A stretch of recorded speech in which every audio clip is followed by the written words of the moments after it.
오늘은 선택된 찬양 예배자 이런 제목으로 말씀을 선포하도록 하겠습니다. 하나님께서는 우리에게 온전한 예배 받으시길 원하세요. 근데 예배가 되려면 네 가지가 갖춰져야 돼요. 찬양, 기도, 설교, 헌금. 요 네 가지가 잘 갖춰질 때 이것을 온전한 예배 이렇게 말합니다. 근데 이 네 가지 중에서 세 가지는 이 땅에서만 필요해요. 그러나 영원토록 계속되는 것은 찬양이에요. 찬양은 이 세상뿐만 아니라 천국에 가서도 영원히 계속되는 것이 찬양입니다. 시편 113편 2절에 보면 이제부터 영원까지 영원토록 여호와를 찬양하라 그랬거든요. 그 영원이라고 하는 말은 천국과 연관되잖아요. 그래서 우리의 찬양은 천국에도 계속 이어져요. 구원받은 성도가 이 땅에 있는 동안 계속해서 찬양으로 하나님께 영광 돌린 의무와 책임이 있습니다. 시편 150편 6절에 보면 호흡이 있는 자마다 여호와를 찬양할지어다. 우리가 살아있으면 계속해서 해야 될 일이 여호와를 찬양한 일이에요. 자, 예배 때만 찬양하는 것이 아니라 언제 어디서나 찬양해요. 시편 114편 3절에 보면 해 돋는 데서부터 해 지는 데까지 여호와를 찬양할지어다. 내가 어디 있든지 이 땅에 있는 가운데 어디서나 하나님을 찬양해야 돼요. 자, 시편은 찬양시예요. 시편의 찬양시 중에서 70~80%가 다윗에 의해서 지어진 시들입니다. 다윗은 이스라엘의 2대 왕이에요. 40년 동안 왕이 돼서 하나님의 말씀에 붙잡고 신실하게 백성을 통치했던 것이 바로 다윗입니다. 다윗은 또 시인이에요. 또 다윗은 음악가예요. 그렇기 때문에 음악을 상당히 중요하게 여겼고, 다윗이 왕이 되면서 어떻게 하면 하나님을 기쁘게 해드릴까? 이것을 고민하며 말씀을 계속 상고했어요. 그랬더니 이사야서 43장 21절에 하나님께서 이렇게 말씀하는 거예요. 이 백성은 내가 나를 위하여 지었나니 나를 찬송하게 하려 함이라. 아차, 이거구나. 다윗이 생각했어요. 하나님께서 우리를 지으신 목적은 하나님을 찬송하도록 지었다. 이런 깨달음이 왔을 때 다윗이 예배를 섬기고 교회를 섬기는 레위지파 30세 이상의 숫자를 파악했어요. 도대체 레위지파에 30대 이상의 남자가 몇 명이나 될까? 그랬더니 3만 8천 명이 이제는 됐어요. 근데 그 3만 8천 명 중에서 성가대원을 조직하는데 몇 명을 선출했냐면 4천 명을 선출해요. 다윗의 성가대가 4천 명이에요. 세상에서 4천 명의 성가대가 어디 있어요? 다윗이 그렇게 어마어마한 숫자를 하나님을 찬양할 수 있는 찬양대로 세워놓고 자기 혼자 총괄을 관리할 수가 없으니까 세 사람을 음악 감독 겸 지휘자로 세워요. 오늘 6절 말씀에 보니까 이 세 사람의 이름이 아삭과 헤만과 여두둔이다, 이렇게 기록되어 있어요. 다윗은 군수 통제권자예요. 왕이기 때문에 군대를 책임질 그런 권한이 있어요. 그런데 어느 날 다윗이 생각했어요. 4천 명이 그냥 오합지졸로 찬양할 때 하나님이 과연 기뻐할까? 이것이 아니라는 생각이 들어요. 그래서 군대 지휘관들을 모아놓고 우리가 예루살렘 성전에서 예배 드릴 때마다 찬양할 수 있도록 찬양대를 다시 조직하자. 그 4천 명 중에서 24개 파트로 나누어서 24개 팀으로 나누어서 이제 찬양대를 12명씩 해서 288명으로 다시 조직해요. 그것이 바로 선택된 예배자요 찬양자예요. 24개 팀이 이 예루살렘 성전에 예배가 있을 때마다 순번을 정해서 계속 찬양으로 영광 돌리는 거예요. 자, 이렇게 숫자적인 면에 볼다면 우리 교회 성가대가 성경적으로 가장 근접한 숫자 같아요. 12명이 한 팀이 됐으니까 우리 교회도 조촐하게 이렇게 12명 정도가 찬양대가 구성돼서 하나님 앞에 찬양하니까 얼마나 이게 은혜롭겠어요.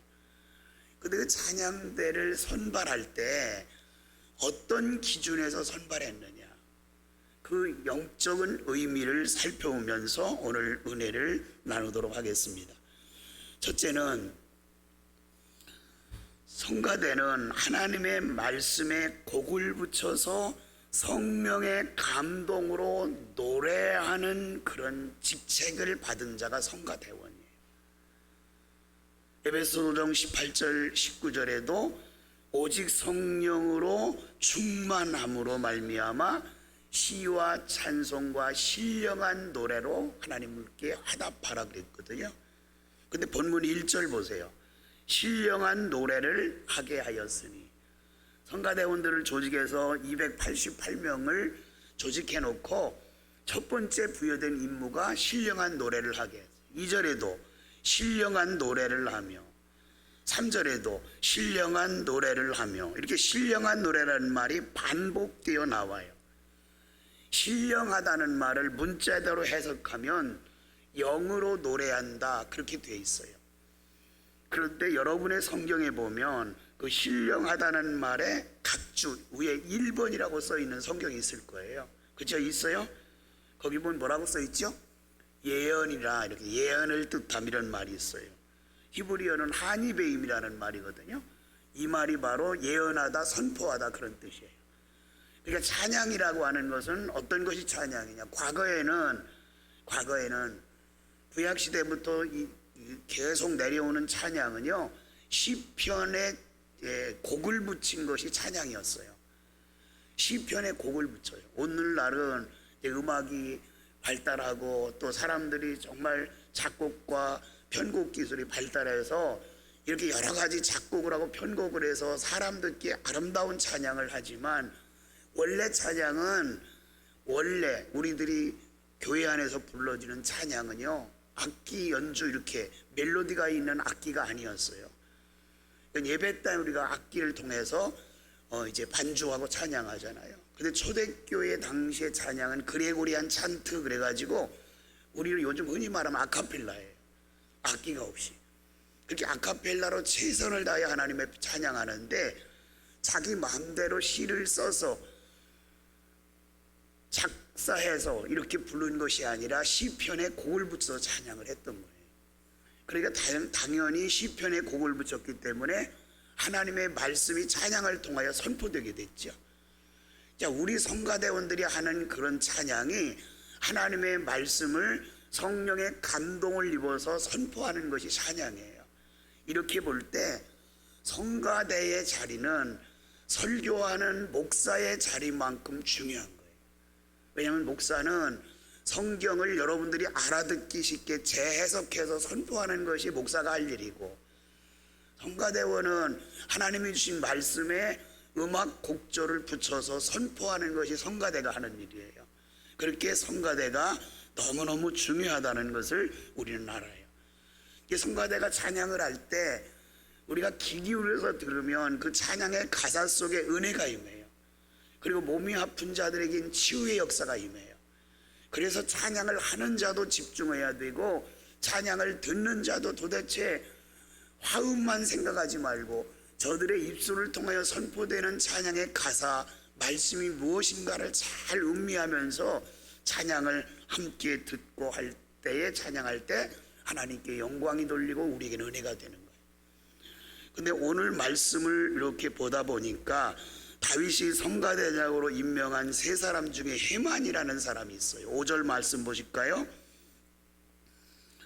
자, 헤만에 대해서 이렇게 소개해요. 중간에, 5절 중간에 헤만은 하나님의 말씀을 가진 왕의 선견자라 그랬어요. 자, 우리가 예언서를 읽다 보면 선지자라는 말이 있고 선견자라는 말이 있어요. 선지자라는 말의 의미는 하나님의 말씀을 들어서 알고 알아서 백성에게 전한다, 이게 선지자의 의미예요. 근데 오늘 선견자라 그랬잖아요. 선견자는 하나님을 눈으로 보고 그것을 백성에게 전했는데, 이 해만이라는 사람은 왕의 선견자예요. 왕께서 백성을 치리할 때 어떻게 치리해야 되는가, 다스려야 되는가 하나님께서 말씀을 주세요. 그러면 해만은 그 말씀을 받아가지고 다윗 왕에게 전달해 주는 거예요. 하나님께서 이렇게 말씀하셨습니다. 왕의 선견자 해만, 이렇게 나와요. 자, 본문 5절 해만을 왕의 선견자라고 한 것은 하나님의 말씀을 받아서 누구에게 전한다고요? 다윗 왕에게 전달해 줬다. 그래서 다윗 왕은 해만이 주시는 말씀, 그것이 하나님의 말씀으로 알아듣고 충성스럽게 이제는 백성을 치리했던 것을 볼 수가 있어요. 자, 해만이 성가대의 지휘자여 음악 감독이었으니 찬양을 통해서 하나님의 말씀을 받아 얼마나 집중적으로 선포했는지는 우리가 짐작으로 알 수가 있어요. 두 번째, 성가대원은 질서를 지키며 사명을 감당해야 돼요. 2절 말씀 보세요. 자, 성가대 지휘자 아삽의 아들들이 이름을 소개된 다음에 의미 있는 말씀이 2절에 기록되어 있어요. 자, 이 아삽의 아들들이 아삽의 지휘 아래 왕의 명령을 따라, 이런 말씀이 나오죠. 자, 여기서 눈여겨볼 말씀은 아삽의 아들들로 구성된 성가대원들은 아버지 아삽이 지휘자라 그랬죠. 그런데 아버지를 아버지로 보지 않고 누구로 봤어요? 지휘자로 본 거예요. 찬양할 때. 집에서는 아버지지만 하나님께 봉사하는 찬양대원으로 설 때는 아버지가 아닌 찬양을 총괄하는 지휘자로, 그렇게 눈여겨보면서 지휘자에게 집중을 했어요. 여러분, 지휘자는 성가대를 이끌면서 자기의 재능만 뽐내는 것이 아니에요. 성가대의 자리는 자기 재능을 뽐내는 게 아니에요. 하나님은 우리의 재능을 보시지 않아요. 하나님은 우리의 중심을 보세요. 근데 왕의 명령을 거스르지 않으려고 여기서 아삽이 부단히 노력을 했어요. 왕의 명령을 거스르지 않으려고. 그리고 그 아들들도 왕의 명령을 따라, 이랬어요. 왕의 명령을 따라. 왕은 함부로 말하지 않았어요. 누구의 말을 받았다고요? 해만이라는 선견자가 하나님으로부터 받은 말씀을 왕에게 전달해 줬고, 그 왕은 백성들에게 하나님께 주신 말씀을 선포해 준 거예요. 그러니까 성가대로 봉사하면서 왕의 명령을 따라, 그 말은 하나님의 말씀에 순종했다는 거예요. 여러분, 하나님은 질서의 하나님이에요. 성령 받은 사람은 질서를 잘 지켜요. 그래서 성가대원은 보통 교회에서 임명할 때 초신자를 임명하지 않아요. 세례받은 사람 중심으로 임명해요. 왜? 세례를 받았어야 의미를 알고 찬양의 의미를 알아야 은혜롭게 찬양할 수 있잖아요. 오늘날 가끔 교회가 찬양대원이 부족하니까 처음 온 사람도 성가대 앉아, 성가대 앉아 이래가지고 앉히고, 이런 경우가 간혹 있는데 그건 성경적으로 맞지 않아요. 성가대는 그런 자리가 아니에요. 성가대는 설교자 다음으로 중요한 자리라고 제가 말씀을 드렸잖아요.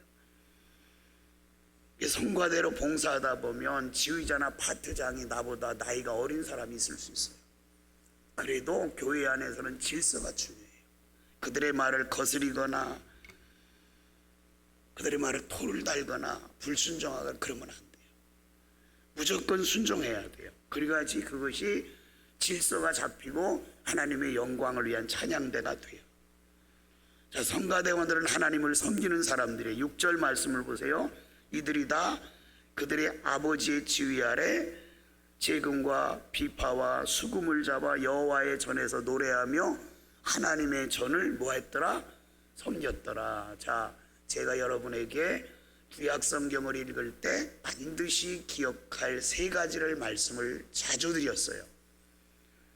섬긴다, 제사 드린다, 예배 드린다는 말은 같은 말이라 그랬어요. 그죠? 예배를 드리는 걸 섬긴다, 그렇게 말해요. 섬긴다.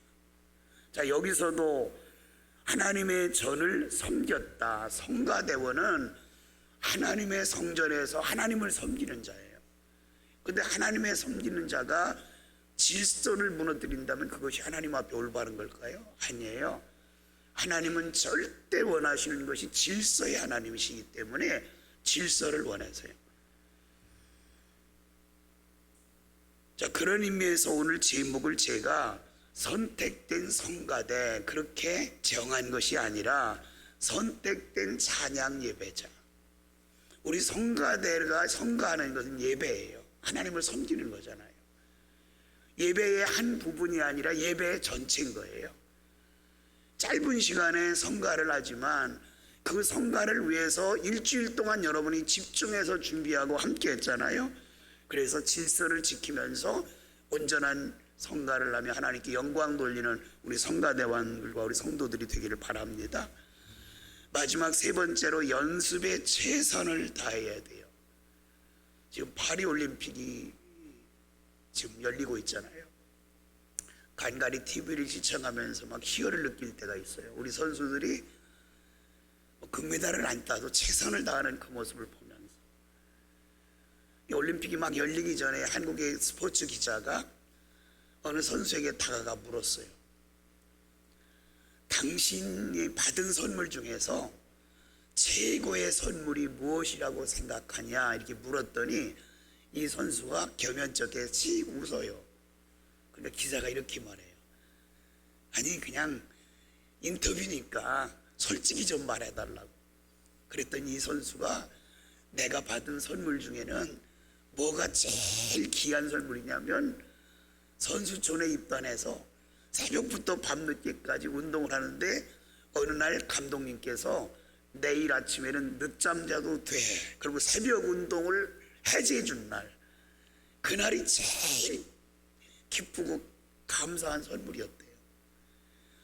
그 말을 듣는 순간 제가 울컥했어요. 그 올림픽에 출전하기 위해서 얼마나 노력하고 피나는 훈련을 했겠어요. 연습에 연습을 거듭했어요. 금메달을 따기 위한 목표는 목표지만 금메달을 따지 못해도 그들이 그렇게 연습한 것에 대해서는 우리가 인정을 해야 돼요. 그런데 여러분, 우리가 찬양을 하나님 앞에 드리는 성가대 입장에서 그냥 바쁘게 쫓겨서 성가대에 앉으면 안 돼요. 오늘 본문 7절 말씀 보세요. 그들과 모든 형제 곧 여호와 찬송하기를 배워. 그 다음에 같이 읽어요. 시작. 익숙한 자의 수요가 288명이라. 자, 여러분, 익숙하도록 하려면 뭘 해야죠? 연습해야 돼요. 열심히 연습해야 돼요. 올림픽에 출전한 선수들이 몸에 익숙하도록 어저께 유도 이렇게 혼합 유도 이렇게 하는 거 있더라고요. 막 하는데 우리나라 선수 하나가요 자기보다 체급이 높은 그 우즈베키스탄인가요? 해간 어디 그 외국인하고 싸우는데 엄청나게 힘을 쏟는 거예요. 그 사람은 막 지쳐가지고 헛걱대는데 나중에요 그 사람이 결국 인내해서 이겼어요. 근데 그분이 그 조그만한 체구가 큰 사람과 싸우는데 기가 막히게 빠져나오는 거예요. 해설자가 이렇게 말해요. 얼마나 훈련을 많이 했으면 저 상황에서 저렇게 빠져나올 수 있는 기술을 아느냐. 그 위기에 물렸을 때 빠져나오는 것도 기술이에요. 훈련을 통해서 되는 거예요. 교과서처럼 되는 게 아니에요. 적용하는 거예요. 이 사람이 이렇게 공격해오면 내가 어떻게 빠져나가야 될 건가. 연습을 거듭되다 보니까 여기에 어떻게 했어요? 익숙해졌던 거예요. 익숙해졌어요. 오늘 성가대원들에게 또 우리 찬양을 하는 우리 모두에게 말씀을 주시는데 7절 말씀에 우리가 주목할 세 가지가 있어요. 여호와 찬송하기를 배워 그랬어요. 성가대원은 열심히 배워야 돼요. 그 다음에 익숙한 자에 익숙할 때까지 연습해야 돼요. 성가대 연습뿐만 아니라 집에 가서도 시간이 날 때마다 다음 주일날 우리가 찬양할 것을 다시 음미하면서 반추하면서 이제 가사를 외우고 이 찬양의 가사 속에 뭔 내용이 담겨 있지? 이걸 반추, 되새김질하는 거예요. 되새김질. 소가 말이 이렇게 막 풀을 먹을 때 정신없이 먹어요. 그냥 먹기만 해요? 아니요. 다 먹고 나면요 소나말은 탁 누워있든지 서가지고요, 눈을 지그시 감고 계속 되새김질을 해요. 그런 동물들은 우위가 4개라고 하잖아요. 우선 먹을 때는 막 큰 우위 속에서 저장을 해놓는 거예요. 그리고 그것을 다시 토해서 다시 되새김질하고 되새김질하고, 그래서 마지막 조그마한 4번째 우위에 가야 그 영양분으로 몸속에 저장되는 거예요.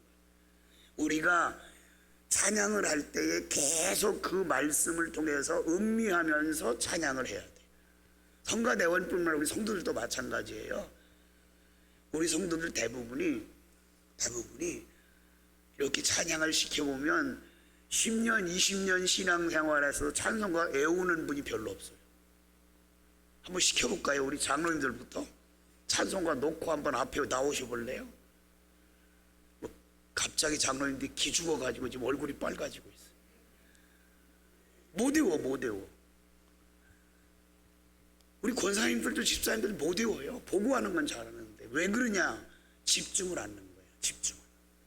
찬송가를 작사한 사람, 그 사람이 어떤 심정으로, 어떤 리듬으로, 어떤 영감으로 이 찬양을 작사했는가 깊이 음미하면서 찬양을 해야지 은혜가 되고, 이것을 반복할 때 고소한 맛이 나는데 그냥 오늘 찬송 시간이니까 그리고 찬송해, 의미 없이.